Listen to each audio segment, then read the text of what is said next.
Assalamualaikum warahmatullahi wabarakatuh. Halo semua, perkenalkan nama saya Nur Ahmad Fauzi dengan NIM 2100005148, Prodi Pendidikan Guru Sekolah Dasar Fakultas Keguruan dan Ilmu Pendidikan Universitas Ahmad Dahlan Angkatan tahun 2021. Di sini saya akan menceritakan sebuah kisah dari provinsi saya sendiri yang cukup terkenal di Provinsi Sumatera Selatan. Tidak jarang semua orang akan tahu tentang kisahnya. Apakah kisah itu? Yaitu si pahit lidah. Pada zaman dahulu kala, di daerah Sumedang, Sumatera Selatan, hiduplah seorang pangeran bernama Serunting. Ia adalah keturunan dari raksasa bernama Putri Tenggang. Pangeran Serunting memiliki sifat iri hati terhadap apa yang dimiliki orang lain. Bersama istrinya, ia hidup di istana dan Serunting memiliki adik ipar bernama Arya Tebing. Serunting memiliki sebuah ladang, sama halnya dengan Arya Tebing. Letak lahan mereka bersebelahan dan hanya dipisahkan oleh pepohonan. Di bawah pepohonan yang memisahkan ladang mereka, tumbuh tanaman cendawan. Namun, cendawan yang tumbuh itu sangatlah berbeda. Cendawan yang menghadap ke arah ladang milik Arya Tebing tumbuh menjadi logam emas. Sedangkan yang menghadap ke arah ladang Serunting tumbuh menjadi tanaman yang tidak berguna.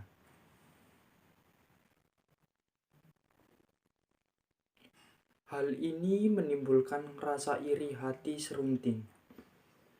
Mengapa cendawan yang menghadap ke ladangku tumbuh menjadi tanaman yang tak berguna, sedangkan yang menghadap ladang milik Arya Tebing tumbuh menjadi logam emas? Ini pasti ulah perbuatan Arya Tebing. Keesokan harinya Serunting menemui Arya Tebing. Arya Tebing, kamu berbuat licik. Cendawan yang menghadap ke arah ladangmu tumbuh menjadi logam emas, sedangkan cendawan yang menghadap ke arahku menjadi tanaman yang tidak berguna. Serunting pada akhirnya menantang Arya Tebing untuk bertarung. Sudahlah, kamu jangan berbohong. 2 hari lagi kita akan bertarung. Bersiaplah kamu Arya Tebing, ucap Serunting menantang Arya Tebing. Arya Tebing pun kebingungan. Bagaimana aku mungkin bisa mengalahkan Serunting? Serunting adalah orang sakti. Tak mungkin aku bisa mengalahkannya. Arya Tebing mendapat ide untuk membujuk kakaknya. Wahai kakakku, beritahukanlah rahasia kelemahan suamimu. Dalam 2 hari aku akan bertanding melawan suamimu. Kalau aku kalah, pasti aku akan terbunuh. Karena merasa sayang kepada sang adik, akhirnya sang kakak memberitahukan kelemahan suaminya. Kesaktian Serunting berada pada tumbuhan ilalang yang bergetar, meskipun tak tertiup angin. Keesokan harinya, Serunting menemui Arya Tebing untuk mengadu kekuatan. Sebelum bertanding, Arya Tebing menancapkan tombaknya ke ilalang yang bergetar meskipun tak tertiup angin. Serunting pun terluka parah. Merasa dikhianati istrinya, Serunting pergi mengembara ke Gunung Sikuntang untuk bertapa. Saat sedang bertapa, ia mendengar suara bisikan gaib. Hai Serunting, aku akan menurunkan ilmu, tetapi dengan syarat. Kamu harus bertapa di bawah pohon bambu sampai tubuhmu ditutupi daun. Ucap Sang Mahameru. Baiklah, aku akan menerima persyaratan itu, jawab Serunting.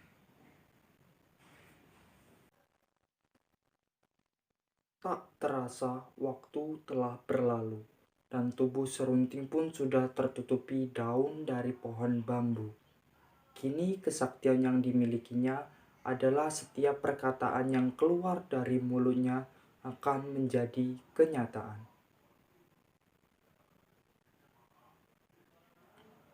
Ia pun pulang ke kampung halamannya Sumidang. Dalam perjalanannya, ia mengutuk semua pohon tebu menjadi batu. Hai pohon tebu, jadilah batu. Dalam sekejap pohon tebu tersebut menjadi batu. Serunting menjadi orang yang angkuh dan sombong.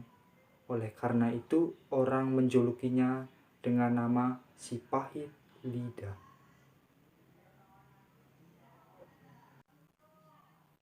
Saat ia tiba di sebuah bukit bernama Bukit Serut, ia mulai menyadari kesalahannya. Ia mengubah Bukit Serut yang gundul menjadi hutan kayu.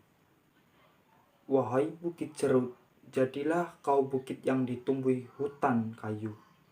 Dalam sekejap, bukit berubah menjadi hutan kayu. Tibalah ia di sebuah desa Karang Agung. Ia melihat sebuah gubuk tua menjadi tempat tinggal sepasang suami istri menjadi tua renta. Mereka ingin dikarunia seorang anak. Serunting mengubah rambut seorang nenek menjadi seorang bayi. Wahai rambut, jadilah engkau seorang bayi. Serunting bahagia bisa membantu orang lain. Meskipun kalimat yang keluar dari mulutnya berbuah manis, orang-orang masih menjulikinya si pahit lidah.